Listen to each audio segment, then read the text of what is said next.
नमस्कार, मैं हूं अभिजीत। आप न्यूज़ 4 नेशन पर। बिहार में विधानसभा चुनाव होने, इस साल के आखिरी में विधानसभा चुनाव होने इससे पहले बिहार के तमाम राजनीतिक दलों ने चुनावी सरगर्मी तेज कर दी है। लगातार चुनावी वादे किए जा रहे हैं, तो वहीं एक तरफ कांग्रेस जो है वो लगातार बिहार में एक्टिव नजर आ रही है। लगातार कांग्रेस के नेताओं के साथ बैठक हो रही है। हाल में कांग्रेस के सीनियर नेताओं के साथ बैठक होती है, फिर नए जिलाध्यक्ष बनाए जाते हैं। बिहार के तमाम जिलाध्यक्षों को जो है कांग्रेस बदलती है, अपने संगठन को लगातार विस्तार कर रही है कांग्रेस। और देखिए किस तरीके से बिहार विधानसभा चुनाव से ठीक पहले सबसे पहले कांग्रेस ने अपने प्रदेश अध्यक्ष को बदल दिया। उससे ठीक पहले बिहार कांग्रेस प्रभारी जो है कृष्णा लाबारू को बनाया गया। और अब कहा यह जा रहा है कि दलित वोटरों को साधने के लिए कांग्रेस ने एक नई रणनीति बनाई है और इस रणनीति के तहत कांग्रेस अपने बिहार प्रदेश अध्यक्ष राजेश राम को बनाया है। और राजेश राम जैसे ही कांग्रेस के बिहार प्रदेश अध्यक्ष बनते हैं, वैसे ही बिहार के तमाम जिलों के जिला अध्यक्ष बदल दिए जाते हैं। और देखिए किस तरीके सबसे पहले कांग्रेस में कांग्रेस जो है वो ऐसा लग रहा था कि कांग्रेस राजद से हटकर चुनाव लड़ेगी, यानी कांग्रेस बिहार में अकेले चुनाव लड़ेगी, क्योंकि जिस तरीके से कांग्रेस बिहार में एक्टिव नजर आ रही है, राहुल गांधी एक्टिव नजर आ रहे हैं, वहीं दूसरी तरफ कांग्रेस की तरफ से रोजगार और पलायन को लेकर यात्रा किया जा रहा है।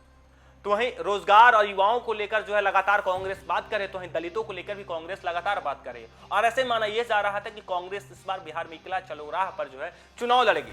लेकिन हाल ही में दिल्ली में कांग्रेस के सीनियर नेताओं के साथ बैठक होती है और उस बैठक में तय होता है कि बिहार में कांग्रेस महागठबंधन के साथ चुनाव लड़ेगी। और अब देखिए, जब कांग्रेस गठबंधन के साथ चुनाव लड़ेगी तो सीट बंटवारे को लेकर भी बात सामने आ रही है। कांग्रेस सबसे पहले सीट बंटवारे को लेकर बात कही थी कि हम किसी भी सूरत में जो 70 सीटों से कम पर राजद से समझौता नहीं करेंगे। यानी 2020 चुनाव की बात करें तो 2020 चुनाव में कांग्रेस 70 सीटों पर चुनाव लड़ी थी और 19 सीट जीतने में कामयाब हुई थी। लेकिन इस बार कांग्रेस की रणनीति अलग है। कांग्रेस की तरफ से यह कहा जा रहा है कि जहां पर कांग्रेस मजबूत है वहां पर चुनाव लड़ेगी और अधिक से अधिक सीट लेने के बजाय अधिक से अधिक सीट जीतने पर जो है कांग्रेस काम करेगी। और देखिए महागठबंधन में अब सीट बंटवारे को लेकर बात सामने आ गई। हम आपको इस वीडियो में बताएंगे कि आखिर कांग्रेस कौन कौन सा सीट पर चुनाव लड़ेगी और कांग्रेस कितने सीटों पर चुनाव लड़ेगी और क्या राजद कांग्रेस की उतने सीट दे पाएगी। देखिए किस तरीके से बिहार विधानसभा चुनाव से ठीक पहले सीट बंटवारे को लेकर अब बात सामने आ गई है। और देखिए किस तरीके से हाल ही में दिल्ली में कांग्रेस जो है अपने तमाम नेताओं के साथ बैठक करती है। सबसे पहले कांग्रेस जो है सीनियर नेताओं के साथ बैठक करती है और अब जिला अध्यक्ष यानी जमीनी स्तर बूथ स्तर के नेताओं के साथ दिल्ली में कांग्रेस बैठक करती है और इसके बाद फैसला ये लिया जाता है कि किस तरीके से कौन सी सीट पर कांग्रेस चुनाव लड़े और कौन सी सीट पर कांग्रेस पूरी तरीके से मजबूत है। यानी सीट बंटवारे को लेकर भी अब बात सामने आ गई है। आपको बता दें, बिहार विधानसभा चुनाव की सरगर्मियां तेज हो गई है।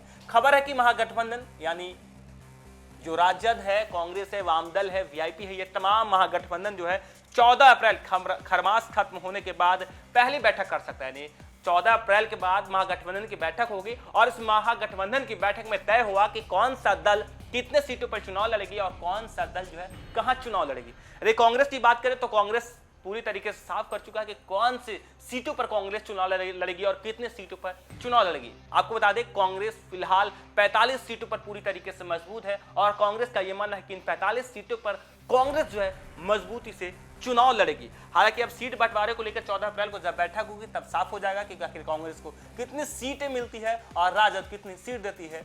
हालांकि कांग्रेस के सोर्स के मुताबिक पार्टी ने अब तक 45 से अधिक सीटों की एक लिस्ट तैयार की है जहां वह मजबूती से चुनाव लड़ना चाहती है। इनमें से पिछली बार यानी 2020 विधानसभा चुनाव में जीत गई थी 19 सीट भी शामिल है।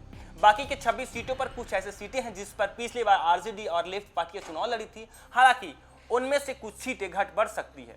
कांग्रेस के टॉप सोर्स के मुताबिक पार्टी बिहार में सीटों की संख्या से ज्यादा सीट जीतने पर तरजीह देगी। यानी ज्यादा सीटों पर चुनाव लड़ने से ज्यादा जो है ज्यादा सीट जीतने पर जो है कांग्रेस का फोकस है। वह इन सीटों पर चुनाव लड़ने का प्रयास करेगी जहां पर कांग्रेस मजबूत है। इसके लिए सीटों की अदला बदली भी हो सकती है। सूत्रों के अनुसार कांग्रेस के इंटरनल सर्वे में बिहार के 50 सीटों पर मजबूत स्थिति बनती हुई दिख रही है। उन सीटों पर पार्टी अपना कैंडिडेट उतारने का प्रयास करेगी। यदि कांग्रेस की बात करें तो आखिर कांग्रेस किन किन सीटों पर मजबूत है और किन सीटों पर कांग्रेस इस बार चुनाव मजबूती से लड़ेगी। यानी अभी तो सीटों का बंटवारा नहीं हुआ है। फिलहाल बिहार में जो है कांग्रेस जो है वो चुनावी तैयारी कर ली। लेकिन देखिए किस तरीके से इस बार राजद को आंख दिखाने में कांग्रेस कामयाब हो रही है, क्योंकि पहले सीट बंटवारे से पहले बैठक से पहले कांग्रेस हालांकि कांग्रेस इन 45 सीटों पर पूरी तरीके से मजबूत है और सीट बंटवारे से पहले इन तमाम लिस्ट जो है वो जारी कर देगा। यानी कांग्रेस पूरी तरीके से इन 45 सीटों पर मजबूती से चुनाव लड़ेगी, जिसके बाद तेजस्वी यादव की टेंशन बढ़ चुकी है। बिस्फी, मांझी, चैनपुर, गया टाउन, टिकारी, वजीरगंज, वारसलीगंज, रोसड़ा, वैशाली, लालगंज, मोहनिया, हरलाखी, तरारी, भोरे, हाजीपुर, कुम्हरार, गोविंदपुर, बेनीपट्टी, विक्रम, बेगूसराय, नरकटियागंज, राजनगर, बछवाड़ा, रामगढ़, बघा, ये तमाम सीटें हैं जहां पर कांग्रेस पूरी तरीके से मजबूत है। और सीट बंटवारे से पहले कांग्रेस ने ये लिस्ट जारी कर दी है और कांग्रेस का मानना यह है कि हम ज्यादा सीटों के बजाय अधिक सीट जीतने पर फोकस करेंगे। और ये तमाम सीटें जो हमने बताई, इस सीटों पर जो है कांग्रेस पूरी तरीके से मजबूत है और कहीं ना कहीं कांग्रेस इस सीटों पर किसी भी हाल में जो है चुनाव लड़ेगी। और कांग्रेस का ये मानना है कि 45 सीट जो है कांग्रेस जीतेगी, मजबूती से जीतेगी। और इससे पहले एक राजद इन्हें सीट दी, इससे पहले कांग्रेस ने अपनी सीट जारी कर दी गई।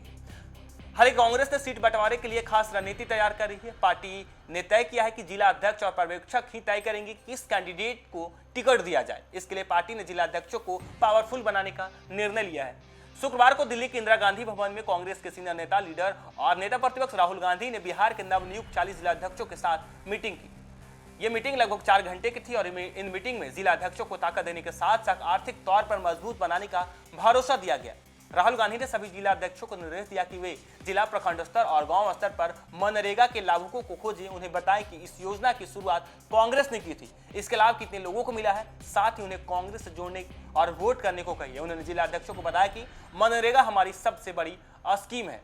हालांकि 2020 विधानसभा में कांग्रेस जो है 19 सीटों पर चुनाव जीती थी। हालांकि 70 सीटों पर जब चुनाव लड़ी थी कांग्रेस 2020 में, महज 19 सीटों पर ही कांग्रेस जीत हासिल की थी। और ये सीट कौन है और किस सीटों पर इस बार भी दावा करेगी कांग्रेस? पहला है अररिया, किशनगंज, कसबा, कदवा, मनिहारी, मुजफ्फरपुर, महाराजगंज, राजापाकर, खगड़िया, भागलपुर, जमालपुर, विक्रम, बक्सर, राजापुर, चेनारी, करगहर, कुटुंबा, औरंगाबाद और हिसुआ। ये तमाम 19 सीटें हमने बताया आपको जहां पर कांग्रेस 2020 में कामयाबी हासिल की थी और 2020 में इन तमाम सीट पर कांग्रेस विजय हासिल की थी। लेकिन इस बार 45 सीटों पर कांग्रेस मजबूती से चुनाव लड़ेगी और 45 सीटों को जो है वो साफ कर दिया है महागठबंधन के सामने कि ये तमाम 45 सीटों पर कांग्रेस किसी भी हाल में चुनाव लड़ेगी। फिलहाल के लिए इतना ही। आप देखते रहिए न्यूज़4 नेशन।